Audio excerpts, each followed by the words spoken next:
আপনি যদি চান যে আপনার সন্তান একদিন সুসন্তান হয়ে বড় হোক, তাহলে কিন্তু সন্তানের ভবিষ্যতের কথা ভেবে আপনার কিছু দায়িত্ব থাকে। সেটা হচ্ছে যে কখনোই আপনার কোনো প্রত্যাশা সন্তানের উপর চাপিয়ে দিবেন না।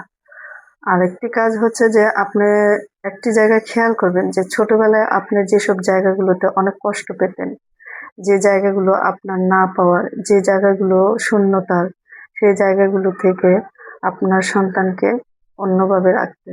আপনি যে জায়গাগুলো কষ্ট পেয়েছেন সে জায়গাগুলোতে, একই জায়গাগুলোতে আপনার সন্তানকে আপনি কষ্ট দিন না। যে জায়গাটা না পাওয়ার, যে শূন্যতাটা আপনার ছিল, সে শূন্যতার জায়গাটা আপনার সন্তানের মধ্যে রাখবেন না। আপনার যথার্থ সামর্থ্য দিয়ে চেষ্টা করবেন আপনার সন্তানের সে শূন্যতাটা পূরণ করতে। আর যখন আপনি সন্তানকে কোনো একটি জায়গায় একদম ফ্রি রাখবেন, সেটা হচ্ছে যে মানসিকভাবে আপনি সন্তানের উপর কোনো কিছু চাপিয়ে দিবেন না। আপনার সন্তান রেজাল্ট খারাপ করলো, তার জন্য তাকে বকাঝকা করবেন না, তাকে দ্বিগুণ উৎসাহ দিবেন। তাকে ঘুমাতে যাওয়ার আগে বলবেন যে ঠিক আছে, আজকে খারাপ হয়েছে, কালকে অবশ্যই ভালো হবে। দেখবেন যে আপনার সন্তান ঘুমাতে যাওয়ার আগে দ্বিগুণ উৎসাহ পাবে এবং সে ফ্রিলি একদম ফ্রেশ একটা ঘুম তার হবে, যে ঘুমের কারণে তার ব্রেন ফ্রেশ থাকবে, তার মাথা ঠান্ডা থাকবে এবং সে অবশ্যই আপনার আশা অনুরূপ একটা রেজাল্ট অবশ্যই পরবর্তীতে আপনাকে দেবে। আপনার সন্তানের মধ্যে যদি কোনো আদর্শ মানুষের প্রতিচ্ছবি আপনি দেখতে চান, তাহলে অবশ্যই কাজগুলো আপনাকে করতে হবে হাসি মুখে। সন্তানকে কখনোই ডিসকারেজ করবেন না।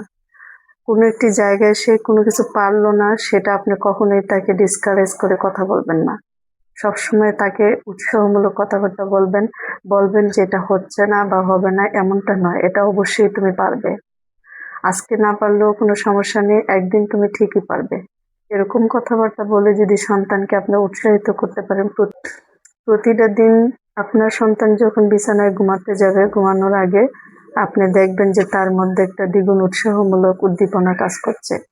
সে একদম ঠান্ডা মাথায় ঘুমাতে যাবে এবং তার ভিতরে কোনো টেনশন, কোনো অন্যরকম মনোভাব থাকবে না, যেটার কারণে সে আপনার উপরে ক্ষিপ্ত থাকবে। মনের অজান্তেই দেখবেন আপনি যদি তার সাথে খারাপ ব্যবহার করেন অথবা তাকে যে কোনো কাজে নিরুৎসাহিতমূলক কথাবার্তা বলেন, আপনার মনের অজান্তেই তার মোবাইলে আপনাকে সে একটা ভাইরাস নাম দিয়ে সেভ করে রাখবে।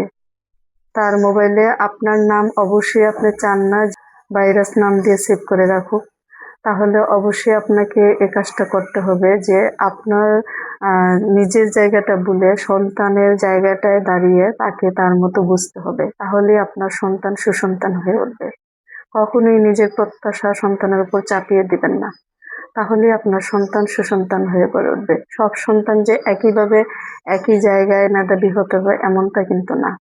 আপনি দেখবেন তার যে জায়গাটা তার মতো করে সে বেশি ভালো পারে, সেখানেই তাকে প্রায়োরিটি দেন, সেখানেই তাকে ফ্রিডম দেন, স্বাধীনতা দেন। তাহলে দেখবেন সে অবশ্যই দ্বিগুণ উৎসাহ নিয়ে আপনার আশা আকাঙ্ক্ষা একদিন সত্যিকার অর্থে পূরণ করে ফেলবে। এভাবেই আপনার সন্তানের মাঝে প্রতিদিন একটু একটু করে স্বপ্নের বীজ আপনি বুনতে থাকেন। দেখবেন একদিন সেই বীজে প্রচুর ফলন এসেছে এবং সেই ফলন থাকবে একদম তৃপ্তিময় ফলন। আপনার সন্তানই একদিন দেখবেন একদম সুসন্তান হয়ে আপনার পাশে দাঁড়িয়ে আছে। তাহলে সন্তানকে ভালোবেসে সবকিছু শেখানোর চেষ্টা করুন। দেখবেন আপনার সন্তান সত্যিকার অর্থে সুসন্তান হয়ে উঠেছে। আল্লাহ হাফেজ।